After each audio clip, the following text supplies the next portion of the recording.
కాశ్మీర్ దాడి తర్వాత భారత పౌరులతో సహా ప్రపంచం ఎదురుచూస్తుంది భారతదేశం ప్రతీకారం ఎలా తీర్చుకోబోతోందని. ఇప్పటికే యుద్ధ సన్నాహాల నేపథ్యంలో పాకిస్తాన్పై ఎప్పుడు భారత బాంబు వేయబోతోంది, ఎప్పుడు మిసైల్ ప్రయోగించబోతోందని భారత పౌరులు కూడా ఎదురు చూస్తున్నారు. కానీ ఆల్రెడీ మనం 3 బాంబులను వేసేసాం. పాకిస్తాన్పై భారత్ ప్రయోగించిన 3 బాంబులతో పాకిస్తాన్ ఇప్పుడు ఏం చేయాలో అర్థం కాక ఉక్కిరి బిక్కిరి అయిపోతుంది. పాకిస్తాన్పై మనం ఆల్రెడీ 3 బాంబులను వేసేసాం. ప్రపంచం అంతా కూడా ఎదురు చూస్తోంది. 22వ తారీఖున ఈ ఘటన జరిగిన తర్వాత పాకిస్తాన్కు భారత్ ఏ విధంగా బుద్ధి చెప్పబోతోందని. ఆల్రెడీ మనం 3 బాంబులతో పాకిస్తాన్కు బుద్ధి చెప్పేశాం. ఇప్పటికే పాకిస్తాన్ అంటుంది భారత్ క్షేత్రస్థాయిలో చాలా తీవ్ర చర్యలు తీసుకుంటోంది అని. మనం తీవ్ర చర్యలు తీసేసుకున్నాం. ఒకటి, మనం వేసిన మొదటి బాంబు ఆల్రెడీ పేలిపోయింది. పాకిస్తాన్ ఉక్కిరి బిక్కిరి అవుతోంది. మనం వేసిన మొదటి బాంబు ఏదో కాదు. మనం ఎప్పుడైతే 22వ తారీఖున వాళ్ళు మారణ హోమాన్ని సృష్టించారో దానికి పాకిస్తాన్ ఉగ్రవాదుల కారణం, పాకిస్తాన్ ప్రేరేపిత ఉగ్రవాదుల కారణమని తెలిసిందో మనం సింధు నది జలాల ఒప్పందాన్ని రద్దు చేసుకున్నాం. ఇది మొదటి బాంబు. ఇక రెండవ బాంబు పాకిస్తాన్ని ప్రపంచ ఏకాకిని చేశాము. దీంతో ప్రపంచం ముందు పాకిస్తాన్ ఒంటరి అయిపోయింది. అది రెండో బాంబు. మూడో బాంబు భయం. ఇప్పుడు నేను ఒక్కొక్క బాంబు గురించి మీకు వివరిస్తున్నాను. ఇదే మీరు ఆర్టీవీ స్క్రీన్ పైన చూస్తున్నదే మనం వేసిన మొదటి బాంబు. నిజానికి ఏ దేశాన్నైనా ఉక్కిరి బిక్కిరి చెయ్యాలి అంటే రక్తపాతాన్ని సృష్టించాల్సిన అవసరం లేదు. ఒక్కసారి ఒక సామెత గుర్తు చేసుకోండి. ముళ్ళ వృక్షాన్ని నరకాలి అంటే గొడ్డలి వాడాల్సిన అవసరం లేదు. దాని వేళ్లకు నీళ్లను వెళ్లకుండా చేస్తే చాలు, ఆ చెట్టు దాని అంతటా అదే ఎండిపోతూ ఉంటుంది. మనం రక్తపాతాన్ని సృష్టించాల్సిన అవసరం లేదు. పాకిస్తాన్ పాలకుల భయం వింటే చాలు, అది మొదటి విజయంగానే భావించాల్సి ఉంటుంది. ఇదే మీరు చూస్తున్నదే మొదటి బాంబు. సింధు జలాలను ఎప్పుడైతే మనం నిలిపివేశామో ఆ క్షణం నుంచే పాకిస్తాన్లో భయం మొదలైంది. అందుకే పాకిస్తాన్ నేతలు ఒక్కొక్కరుగా బిలావల్ భుట్టో కావచ్చు, ఉగ్రవాది కావచ్చు, హఫీజ్ సయీద్ కావచ్చు మాట్లాడుతున్నారు. భారత్లో మేము రక్తపాతాన్ని సృష్టిస్తామని. వాళ్ళు ఏం మాట్లాడారు అనేది మనం తర్వాత వినిపిస్తాను మీకు. ఆ తర్వాత పాక్ వీసాదారులను వెనక్కి పంపించేశాం, గగనతలాన్ని మూసివేశాం, ప్రముఖుల సోషల్ మీడియా అకౌంట్లు రద్దు చేశాం. దీంతో ఇప్పుడు పాకిస్తాన్ ఆర్థికంగా అతలాకుతలం అయిపోతుంది. ఇదే పాకిస్తాన్పై మనం మొదట వేసిన బాంబు. ఈ బాంబుతో పాకిస్తాన్ ఆర్థిక వ్యవస్థ కుదేలైపోతుంది. పాకిస్తాన్ ఆర్థికంగా చితికిపోతుంది. పాకిస్తాన్కి ఇప్పుడు ఎక్కడా కూడా అప్పు పుట్టకుండా మనం చేస్తున్నాం. సింధు నదీ జలాలను ఆపేశాం, మన గగనతలాన్ని మూసివేశాం. వాళ్ళతో చాలా వ్యాపార ఒప్పందాలు కూడా రద్దు అవుతున్నటువంటి సమయంలో ఇప్పుడు పాకిస్తాన్లో ఆర్థిక పరిస్థితి ఏమీ బాగోక వాళ్ళు రోడ్డున పడాల్సిన పరిస్థితి వచ్చింది. ఇక రెండవ బాంబు నేను మీకు చూపిస్తున్నాను. రెండవ బాంబే పాకిస్తాన్ని మనం హస్తదిగ్బంధనం చేశాం. ప్రపంచ దేశాల ముందు పాకిస్తాన్ని ఒంటరి చేశాం. ఇప్పుడు పాకిస్తాన్కు ప్రపంచంలో ఏ దేశము కూడా సపోర్ట్ చేయడం లేదు. పాకిస్తాన్ని ఉగ్రవాద దేశంగానే ప్రపంచ దేశాలు గుర్తిస్తూ ఉన్నాయి. అమెరికా అయితే మేము సంపూర్ణ మద్దతునే ప్రకటించామంటూ అమెరికా విదేశాంగ శాఖ ప్రతినిధి కావచ్చు, అమెరికా సైన్యానికి సంబంధించినటువంటి పర్సన్స్ కావచ్చు, అందరూ కూడా మనకి సపోర్ట్ చేస్తున్నారు. అమెరికా అధ్యక్షుడితో పాటు అమెరికా ఉపాధ్యక్షుడు కూడా భారత్కి సపోర్ట్ చేస్తున్న పరిస్థితి కనిపిస్తోంది. భారత్ పాకిస్తాన్ భూభాగం నుంచి నేర్పుతున్న ఉగ్రవాదులను ఏరివేయడానికి తీసుకునే చర్యలకు మీరు సపోర్ట్ చేయండి అంటూ పాకిస్తాన్కి చెబుతున్నారు. అలాగే ఇజ్రాయెల్ కూడా మనకు సపోర్ట్ చేస్తోంది. ఇలా ప్రపంచ దేశాలన్నీ కూడా మనకి సపోర్ట్ చేస్తున్న నేపథ్యంలో పాకిస్తాన్ ప్రపంచం ముందు ఒంటరి అయిపోయింది. పాకిస్తాన్ని ఇప్పుడు మనం ఒంటరిని చేస్తాం. మొదటి బాంబు పాకిస్తాన్ని నదీ జలాలు ఆపేయడంతో పాటు ఆర్థిక పరంగా ఇబ్బందులకు గురి చేశాము. అది మొదటి బాంబు. ఇక రెండవ బాంబు పాకిస్తాన్ని ప్రపంచం ముందు ఉగ్రవాద దేశంగా నిలిపాము. ఇది రెండవ బాంబు. ఇక మూడవ బాంబు పాకిస్తాన్కి మనం భయాన్ని పరిచయం చేశాం. ఇది మూడవ బాంబు. పాకిస్తాన్ ఇప్పుడు క్షణక్షణం భయం గుప్పెట్లో బతుకుతుంది. అంటే మనం త్రివిధ దళాలకు స్వేచ్ఛనిచ్చేసాం.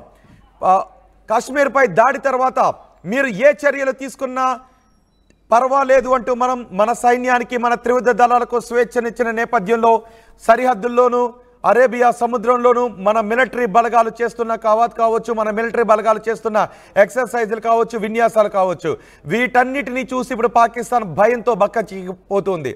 అందుకే పాకిస్తాన్ నేతలు అంటూ ఉన్నారు, మాపై ఎప్పుడైనా భారత్ దాడి చేసే అవకాశం ఉంది, మాకు సహాయం చేయండి అని ఇతర దేశాల దగ్గరకు, పక్క దేశాల దగ్గరకు వెళ్తూ ఉన్నారు.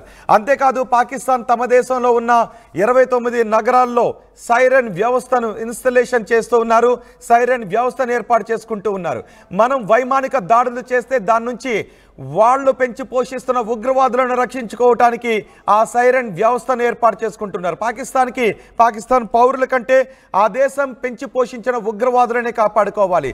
అందుకే ఇప్పుడు వాళ్ళు భయంతో ఆ దేశ ఉగ్రవాదులను కాపాడుకోవడానికి ఏర్పాట్లు చేస్తున్నారు. అంతేకాదు పాక్ ఆక్యుపైడ్ కాశ్మీర్ POKలో ఉన్న జనానికి కూడా, POKలో ఉన్న ప్రజలకు కూడా ఆదేశాలు జారీ చేశారు. 2 నెలలకు సరిపడా ఆహార పదార్థాలను సిద్ధం చేసుకోండి. భారత్ మనపై ఏ విధమైన ఏ పరిస్థితుల్లోనైనా దాడి చేసే అవకాశం ఉంటుంది కాబట్టి 2 నెలలకు కావాల్సిన ఆహార పదార్థాలు సిద్ధం చేసుకోండి అని వాళ్ళకు చెప్పేసింది. ఇది 3వ బాంబు. ఇప్పుడు పాకిస్తాన్ భారత సైనిక చర్యలతో, భారత సైనిక సన్నద్ధతతో ఎప్పుడు భారత్ దాడి చేస్తుందోననే ఒక భయంలో ఉంది. పాకిస్తాన్కి ఇప్పుడు రాత్రి పగలు కూడా భయంలో ఉంది. తిండి తినటానికి కూడా అవకాశం లేదు, పడుకోవటానికి అవకాశం లేదు, కళ్ళు తెరిచి మాత్రమే చూడాల్సినటువంటి అవసరం ఉంది. అంటే ఇప్పటి వరకు మనం ఏ ఆయుధాన్ని కూడా వాడలేదు. మనం ఉపయోగించిందంతా కూడా వ్యూహాత్మకంగా మనం ముందుకు వెళుతూ ఉన్నాం, సైనిక సన్నద్ధతతో మనం ముందుకు వెళుతూ ఉన్నాం. ఇంతవరకు రక్తపాతాన్ని సృష్టించే బాంబును వాడకుండానే పాకిస్తాన్ని మనం ఉక్కిరిబిక్కిరి చేశాం. ఈ 3 బాంబులు కూడా మన వ్యూహాత్మక బాంబులే. మొదటి బాంబు పాకిస్తాన్పై ఆంక్షలు విధించాం, ఆర్థిక సంక్షోభంలోకి నెట్టేస్తున్నాం. 2వ బాంబు పాకిస్తాన్ని ప్రపంచ ఒంటరిని చేస్తూ ఉన్నాం, ప్రపంచవ్యాప్తంగా మద్దతు లేకుండా చేస్తున్నాం. 3వ బాంబు ప్రపంచం పాకిస్తాన్ భారత్ ఎప్పుడు దాడి చేస్తుందో తెలియక నిద్రాహారాలు మాని సరిహద్దుల్లో కూర్చోవలసి వస్తుంది. ఇది మనం విసిరిన 3వ బాంబు. ఒక్కసారి మనం జలబాంబు విసరగానే పాకిస్తాన్ నేతలు, పాకిస్తాన్ పెంచి పోషిస్తున్న హఫీజ్ సయీద్ ఏం మాట్లాడాడో చూద్దాం. అదే మొదటి బాంబుకి పాకిస్తాన్ ఉగ్రవాదులు, పాకిస్తాన్ నేతల రియాక్షన్ ఏంటో ఒకసారి మనం చూద్దాం. और मैं चुप नहीं रहूंगा, तेरी जुबान इंशाअल्लाह हम खींच के रहेंगे। अगर तू पानी बंद करेगा इंशाअल्लाह हम तेरी सांस बंद करेंगे, इन दरियाओं में फिर खून बहेगा। और मैं चुप नहीं रहूंगा, तेरी जुबान इंशाअल्लाह हम खींच के रहेंगे। अगर तू पानी बंद करेगा इंशाअल्लाह हम तेरी सांस बंद करेंगे, इन दरियाओं में फिर खून बहेगा। ఇప్పుడు మీరు విన్న మాటలు మనం వేసిన మొదటి బాంబుకు భయపడి పాకిస్తాన్ పెంపుడు కుక్కల పాకిస్తాన్ ఉగ్రవాద గురువు హఫీజ్ సయీద్ మాట్లాడిన మాట.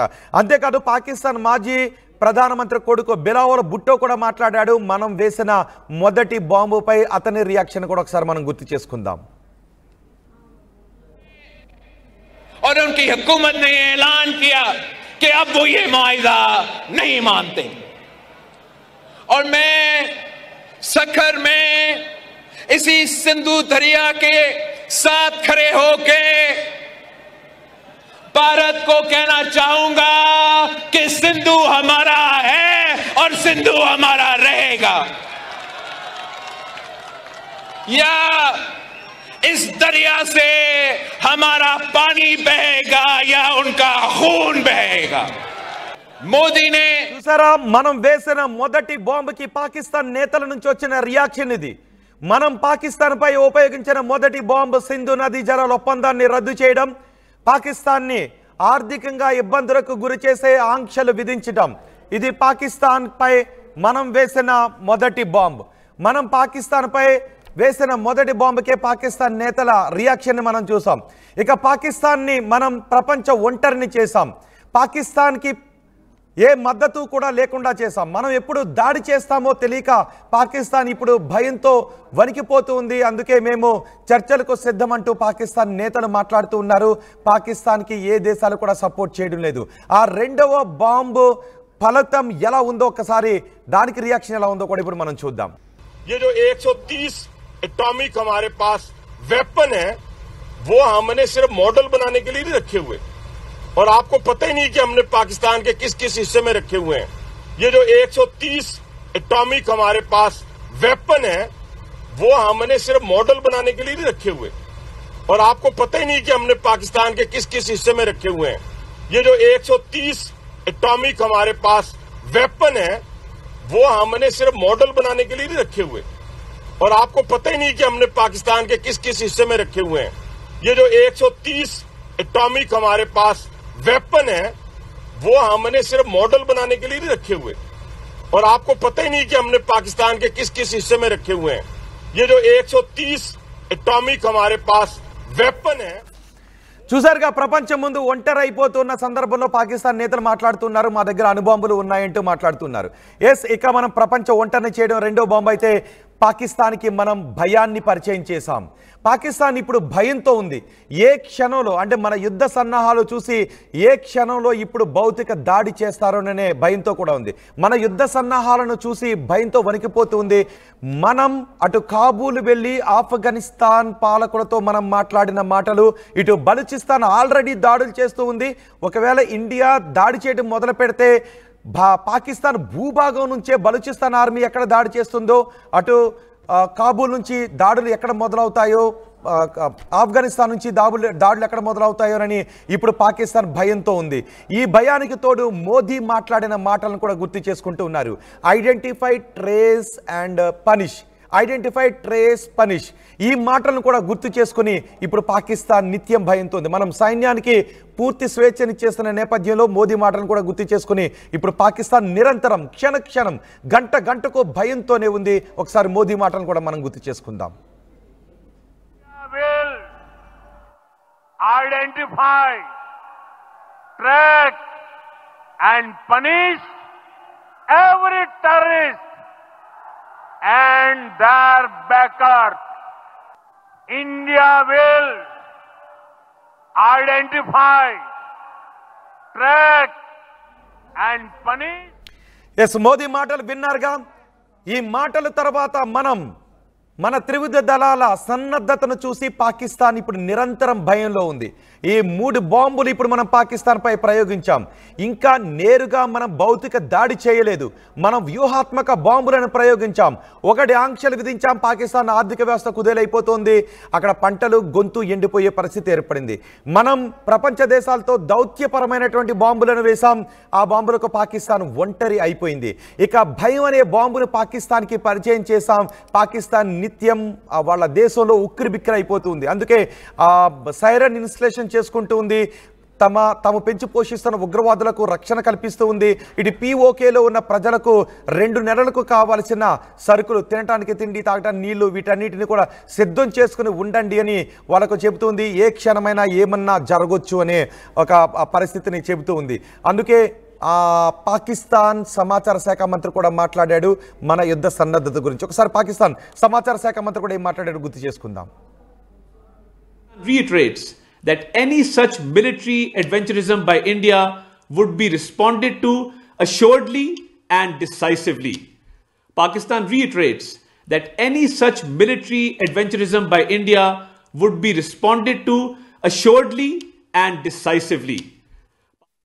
ఎస్, పాకిస్తాన్పై మనం ఇప్పటి వరకు 3 వ్యూహాత్మక బాంబులను మనం ప్రయోగించాం. ఇవి విధ్వంసాన్ని సృష్టించే బాంబులు కాదు. నిజానికి విధ్వంసాన్ని సృష్టించే బాంబులు కళ్ళ ముందు కనబడతాయి. ఇన్స్టెంట్ విధ్వంసాన్ని అది సృష్టిస్తుంది. కానీ ఇప్పుడు మనం వేసిన ఈ 3 బాంబులు వ్యూహాత్మక బాంబులు. ఇది సృష్టించే విధ్వంసం పాకిస్తాన్కి ఎప్పటికీ కూడా గుర్తుండిపోతుంది. పాకిస్తాన్ అనగారిపోతూ ఉంటుంది. ఒక పెద్ద ముళ్ళ వృక్షాన్ని చంపాలంటే గొడ్డలి వాడాల్సిన అవసరం లేదు. దాని రూట్స్కి వెళ్లాల్సినటువంటి పోషకాలను ఆపేస్తే సరిపోతుంది. ఆటోమేటిక్గా చెట్టు ఎండిపోతూనే ఉంటుంది. విలవిలలాడుతూ ఆ చెట్టు, ముళ్ళ చెట్టు ఎండిపోతూనే ఉంటుంది. ఇప్పుడు పాకిస్తాన్ పరిస్థితి అలాగే కనిపిస్తుంది. పాకిస్తాన్ అనగారిపోతుంది. పాకిస్తాన్ భయంతో బక్క చిక్కిపోతుంది. పాకిస్తాన్ ఇప్పుడు ఆర్థిక సమస్యలు చుట్టుముడుతున్నాయి. ప్రపంచంలో ఏకాక అయిపోతుంది పాకిస్తాన్. ఇటు ఆర్థిక ఆంక్షలు కూడా పాకిస్తాన్ ఆర్థికంగా అతలాకుతలం చేస్తుంది.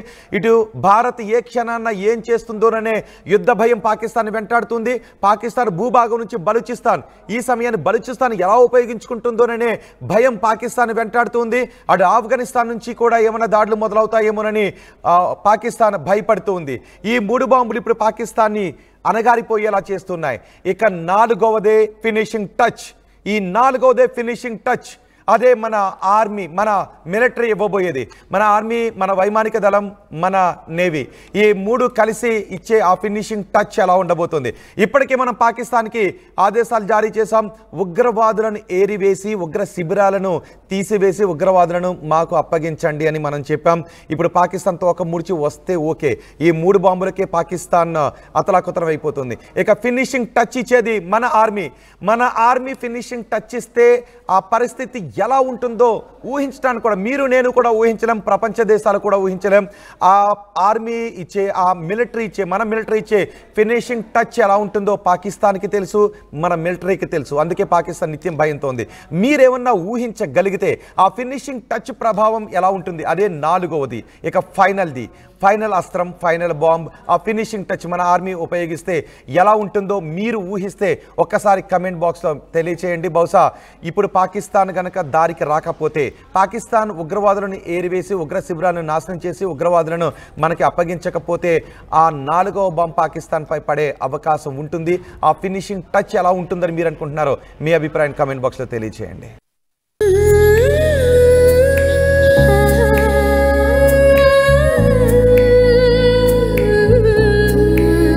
Gokulam Signature Jewels.